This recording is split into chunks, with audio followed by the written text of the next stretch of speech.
Hello everyone, কি অবস্থা সবার? আশা করছি সবাই অনেক ভালো আছেন। আবারও আপনাদের সামনে অনেকদিন পর একটি নতুন ভিডিও নিয়ে আসলাম। এই যে দেখতে পাচ্ছেন আমরা কাজ করছি, তার মানে বুঝতেই পারছেন। 1 hour later. আজ আমরা এই এমএস এর মানে একেবারে প্রবীণ স্টুডেন্টরা আমরা সবাই মিলে একটি পিকনিক আয়োজন করছি। কার জন্য বিয়েতে বরযাত্রী যাইতেছে এরা সবাই? আর আমাদের গন্তব্য পাতাবনিয়া। পাতাবনিয়া জায়গাটি সম্পর্কে হয়তো আপনারা অনেক আগেই জেনেছেন আমার কোনো একটা ভিডিওতে। জায়গাটি অসাধারণ এবং আমরা ঠিক সেখানে যাচ্ছি। এই যে মাঝখানে একটি ট্রলার পড়ে, সেই ট্রলার দিয়ে আমাদেরকে যেতে হয় সেই পাতাবনিয়াতে। আপনাদেরকে সবাই প্রবীণ পিকনিকে স্বাগত। সব বুড়া বুড়া, সব সিনিয়র, একদম বৃদ্ধ, একেবারে থুরথুরে বৃদ্ধ মানুষগুলোকে স্বাগতম বলি। মেয়েদের ক্রাশ, মেয়েদের জন্য নিবেদিত প্রাণ তাহসিন হাসান খান, লাল্লু মিয়া, সে আসতেছে মেয়েদের সহযোগিতা করার জন্য। সাবাস, এটা একটু ধরে দে। পিকনিকের জন্য খুবই সুন্দর একটি জায়গা সিলেক্ট করেছে, আর এখানে সবাই আসছে। তবে খুবই খুবই খুবই রিস্কি একটা জায়গা। হ্যাঁ, ভালো খেতে গেলে একটু তো কষ্ট করতেই হবে।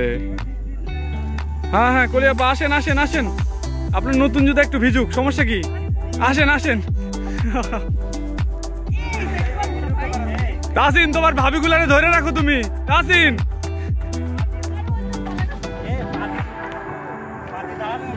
আর আমরা পিকনিক করব এই একটা প্লেসে, খুবই অসাধারণ একটা প্লেস, যেখান থেকে আমরা এই নদীর ভিউটা পাবো আর পাড়ের ভিউটা পাবো। সবুজ আর নদীর মাঝে আমরা আমাদের পিকনিকটি সারবো।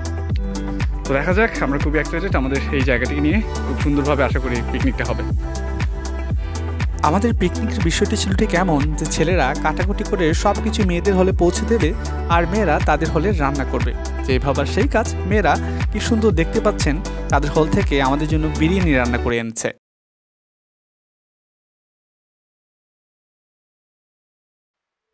খাওয়া দাওয়া শেষ, এখন আমরা একটু গেম খেলি।